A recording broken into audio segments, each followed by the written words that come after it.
Hello दोस्तों, आज हम बात करने वाले हैं कि 66वीं का तो फाइनल रिजल्ट आ गया है। अब 67वीं की री एग्ज़ाम की बात हो रही है। तो अभी बहुत सारे लोगों को संशय में होगा कि 20 को 22 को होगा या नहीं होगा। तो अब आप ये बात मान के चलें कि 20 और 22 को फाइनल एग्ज़ाम होने जा रहा है। फाइनली 20-22 सितंबर को एग्ज़ाम होने जा रहा है। अब किसी तरह का कोई गलतफहमी नहीं रहा है। चेयरमैन सर ने ये बातें क्लियर कर दी है। तो अब हमें फ़िलहाल क्या करना है, तो देखिए सबसे पहले तो कि डेली एक सेट क्वेश्चन प्रैक्टिस करिए।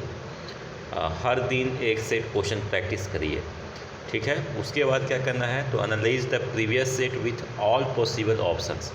जब आप एनालिसिस करते हैं तो आप ये सोचिए कि ऑप्शन ए जो है वही आंसर क्यों हुआ, बी क्यों नहीं हुआ, सी क्यों नहीं हुआ। ये एनालिसिस बहुत इंपॉर्टेंट है। आप जब क्वेश्चंस बनाते हैं, क्वेश्चन बनाने के बाद आपके आंसर जब मिलाते हैं, मैच करने के बाद कुछ आंसर्स गलत होते हैं, तो इस चीज़ को एनालिसिस करना बिल्कुल ज़रूरी है। नेक्स्ट है डोंट रीड न्यू टॉपिक्स, कि फ़िलहाल अब जो है कोई नए टॉपिक पे चर्चा ना करें। नई टॉपिक पे किसी भी तरह का नया स्टडी करने की ज़रूरत नहीं है। जो पुराना टॉपिक है, जो आप पढ़ चुके हैं, उसी को बार बार देखें। उसके बाद revise your chapters daily for one subject at a time.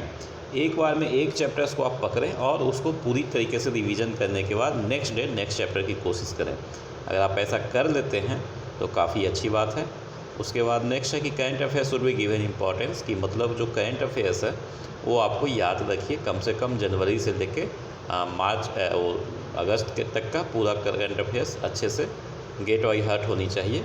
Next है learn by heart all important points and revise each day by writing short notes on paper. आप एक छोटा चीट बनाएं, एक छोटा पेपर बनाएं और जो चीज़ें आप भूल जाते हैं उसे बार बार लिखें और लिख कर उस जो पेपर छोटा बनाते हैं उससे याद करें और याद करके उसे आप एक तरीके से कहीं चिपका दें और हर दिन ऐसा करिए। उसको बार बार देखिए, बार बार देखिए, पक्का याद हो जाएगा। नेक्स्ट है don't involve your self in an argument.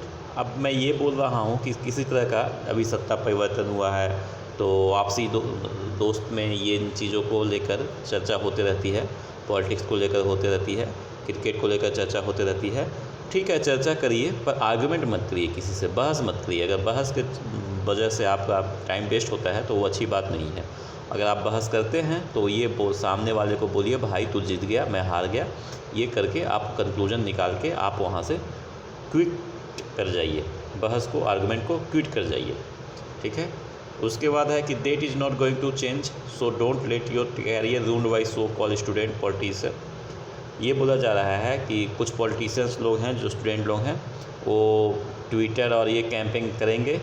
ये लोग 64th के टाइम में भी 64th का मेंस का जो पेपर कुछ हाई कोर्ट में गया था, वजह थी कुछ आंसर्स गलत हुए थे बीपीएससी के द्वारा, तो उसे इन लोगों ने बोला मैं सही करवाऊँगा और ये चीज़ें वेलफेयर ऑफ द स्टूडेंट होगा। तो इस चक्कर में लास्ट टाइम तक मीन्स 12 जुलाई से पेपर होने हैं मेंस के, तो 10 जुलाई तक अभी इन लोगों को वो इस बात का वो था कि हो सकता है पेपर कैंसिल हो जाए, हाई कोर्ट कैंसिल हो जाए और फुल एकदम माहौल बना देंगे कि पेपर तो नहीं होना है 20 और 22 को। तो ऐसे गलतफहमी में मत रहें, पेपर होना है 20-22 को, अब होना है तो होना है, ठीक है।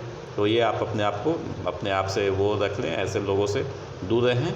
आप अपने आप को प्रिपेयर कर लें कि कैसे जो है सर ने बोला है कि हम एक दिन में जो पेपर देते हैं, तो सपोज करिए कि 800 को एक कैंडिडेट को वो करना है, 800 कैंडिडेट को सिलेक्ट करना है, तो उसमें से 10 गुना आपको प्री में सिलेक्ट होंगे, यानी 8000 को सिलेक्ट करेंगे प्री में, और जब 8000 क्वालिफाई होंगे तो उसमें से 4000 पहला एंड 4000 सेकेंड डे, और उसका भी रेशियो जो है कैटेगरी का भी रेशियो कुछ इसी तरह से बनेगा।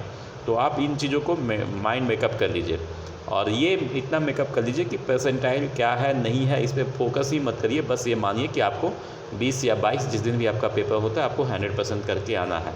सो पॉलिटिशियन के चक्कर में ना पड़ें। नेक्स्ट है कि take proper rest and exercise every day. हर दिन प्रॉपर रेस्ट लीजिए, एक्सरसाइज करिए, ठीक है, खाना भी बढ़िया खाइए। उसके बाद है कि practice one set of maths with time limit.